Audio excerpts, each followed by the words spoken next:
Hey everybody, thank you so much for joining 10 Minute Tuesdays with Sekou Tyler. You are on episode 9 and I got the Tableau Evangelist, the guru, the great guy. If you know anything about Tableau, you've probably seen his blog post or whatever. A lot of stuff. Kevin Flerage, man, thanks for joining. Yeah, thanks for having me. Really appreciate it. Awesome. So we know the deal, 10 minutes. Let's go ahead and hop into it. So Kevin, let's go ahead and do a quick intro about yourself. Kevin Flerage. I am a four-time Tableau visionary. I have an identical twin brother, Ken Flerage, who's a Hall of Fame Tableau visionary. We share a website, fleragetwins.com, where we talk about data analytics, but mostly Tableau. And then Ken and I together just joined Moxy Analytics, where we don't really start that role till next month, but really excited about that opportunity. Awesome. Thanks for the introduction. I know you all's journey. I've read up on you all, and just your journey in data has been awesome to watch and fascinating to watch. But you particularly, like, what made you yourself get into data? In school, I loved math and I loved art, and I ended up being a bum and dropped out of college for a little bit, to be honest. And I was actually in engineering school and just realized I hated it. So I dropped out, went back, just got the math degree, and in my late 20s, I ended up just getting a role. Analytics seemed like the right role for me. Got a job doing it, realized I loved it. And then, I guess it was, probably 10 years down the road, I got introduced to Tableau by my brother, Ken, and he had been using it for a while and introduced it to me, and kind of rest is history, I guess. Fell in love with it and been doing that ever since.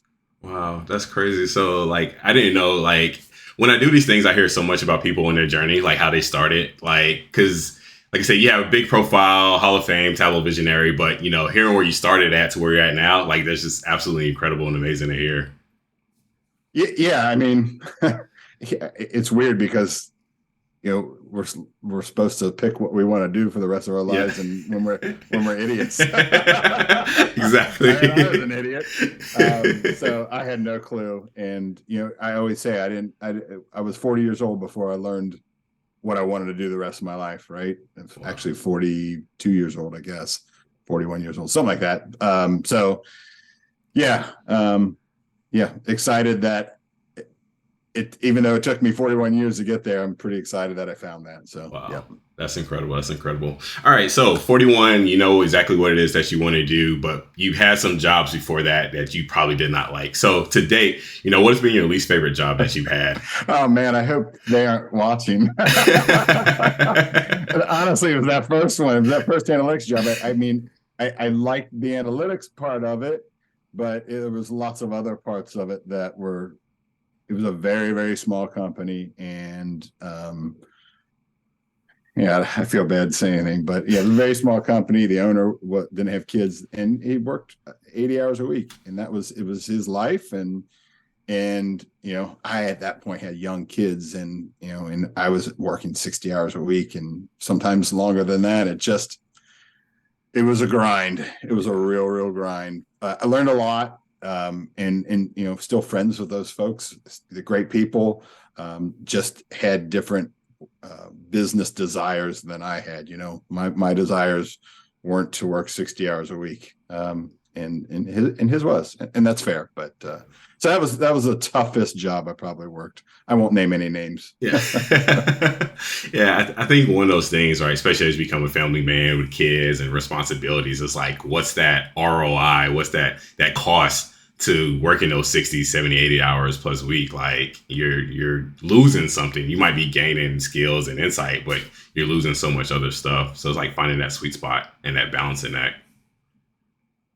Right. And that was a tough one because, they were at that point, asking us to work weekends, and they'd lose a person. They wouldn't rehire, wouldn't hire somebody back. And it was just getting to be where we were filling 3 or 4 different roles in the company versus just the one role we were hired to do. And you're right, ROI. I mean, you make X number of dollars a year and you're working 65 hours. Like, I'd rather be working 40 for significantly less money. Exactly.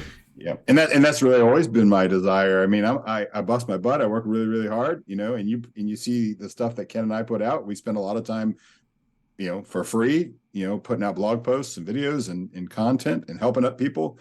But ultimately, my goal isn't to work all the time; it's to work less. I mean, I know Yeah. that sounds silly, but I want more time with my family, and but also to be able to support them. So, kind of Yeah. always talk about work-life balance. That work-life balance is the most important thing to me in any job. Yeah, and it's like a moving target and everything. So sometimes, the balancing can be up, can be down, can be everything. It's just, always keeping an eye on the prize with the balancing act. So, great perspective.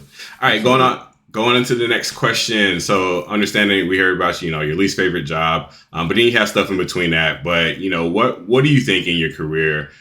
I call it failure, but we fell for it. But what do you think has been your biggest failure, and really what did you learn from that experience in your career? Yeah, it's weird. My biggest failure, and I think through that, and I don't know that there was this one thing that I just was this big, dropping out of school. Yeah, that was stupid, and I did plenty of stupid things. But I think through it, I mean, it's like I don't know if that was just one failure. It's this compilation of failures and mistakes that you make, right? I make mistakes all the time. Everybody does. Smartest people in the world make mistakes all the time. And, I think over time, I'm a perfectionist, so making mistakes makes me mad. But I think over time, it's just a matter of, okay, first step, own up to it. I have a 13-year-old girl that makes mistakes a lot and wants to blame everybody else except for herself. And I always just say, own up to your mistake, own up to the mistake, own up, make it right. And then really ultimately, what do you learn from that? And I don't think any of us ever grow if we don't make mistakes and have those kinds of hurdles. So I can't tell you a specific failure, but I know there's been a lot of failures, a lot of mistakes that I made over time. And I've grown to not beat myself up over them, which is hard for a perfectionist, right? But to really use them as learning and growing experiences. Yeah, I think I had a similar, I won't say revelation, but a similar journey, right? The perfectionist in you, I want to get this right, and when you make a mistake, whether you think about it, you're hard on yourself or what, all that stuff. It's kind of like, for me, I had to shift the point of view from looking at it as a bad to like, okay, this doesn't feel good, but what did I get out of it? Like, what was the lesson that came out of this particular instance? And that's something that's it's not easy. Right. I think you just almost have to be like, you don't see that much from teenagers. They just Yeah. haven't learned, like, they just want to blame somebody else and move on. Yeah. And I think it probably took me 40 years to really understand how to really digest it and turn it into something good, and to not want to say, well, I did it. I did make a mistake, but this is why. Yeah. Okay. I made a mistake. It was my fault. Yeah. I'm going to fix that mistake, and I'm going to learn next time. I'll have better perspective to Yeah. not make that mistake again. So, yeah. That's awesome. That's awesome. Okay. So going into the next question, what is one piece of advice you would give someone who's just starting out in their data journey? This advice would have been very different probably 6 or 7 years ago, but the learning Tableau and interacting with that Tableau community made me realize how the importance of community. Like, I wrote a blog post about this, and it really talks, if you were a budding musician, would you listen to music? Would you interact with other people that love music? Would you try to learn from them? You would. You're not just doing this thing in a vacuum. And I think there's so many people that have these careers. I'll use Tableau just because I'm so close to it. I think there's plenty of people using Tableau in a work environment, and they're in their little silos, and they're doing their thing. But if they were to expand that and learn via community, again, I'll talk about the Tableau community. There's so much to be learned. I can be connected to you and to a bunch of other people on Twitter and LinkedIn, and I see somebody share a blog post on this technique on how to do this, or we see Pretty Kumar, come out with this visualization, this dashboard that's just perfect when it comes to design. And I've learned exponentially through that. So I think my word of advice would be, no matter what tools you're using or whatever, any career that you're in, even if it's not data related, is, interact with a community of people that are excited about it.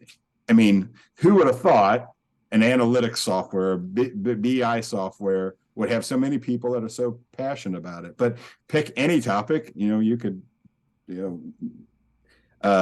sewing or whatever. Pick any topic in the world, you're going to find hundreds, thousands of people that are passionate about that. So my one piece of advice would do it in community. It's more fun, and you'll learn so much quicker.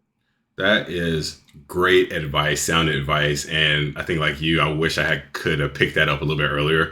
I think I was in a silo, I was kind of like figuring out this tool and, trying to figure it out. But once I got into community, you're constantly learning, like you're constantly seeing new ways to get better and connecting with people. So that's great advice. I always say it's almost like learning by osmosis. Yeah. You can see that, Sekou posted a blog post about this topic. And even if I don't go read that immediately, I know it's in the back of my head. And when I need it next time, I can just go straight to your website. And I'm just using you as an example. Yeah, exactly. Just go to your website and hey, here's how I can do this. So it's really just this way of learn. You just learn so much more rapidly than you would when you're doing it by yourself. And your story is very similar to one of the most famous guys is Simon Beaumont. He was using Tableau 4 or 5 years before he realized that there's this passionate community around it, and he'll tell you himself that's when he really kind of took off, is when he got involved. So yeah, I've seen instances where people, like you said, are really good, but they're siloed. But then once they get involved in the community, you just see like this skill set just explode. Like it's just incredible. It's absolutely incredible. All right. So we're at 10-minute mark. So Kevin, thanks for joining. Where can listeners find you online? FlerageTwins.com. You can see us on Twitter as well. I'm at FlerageKev. Ken's at FlerageKR. And be sure to check out MoxyAnalytics.com. Awesome. Thank you so much for joining. This was great. And for those that are watching, please like, share, subscribe, and we will talk to you all next week. Y'all have a great day. Thanks for having me. Appreciate it.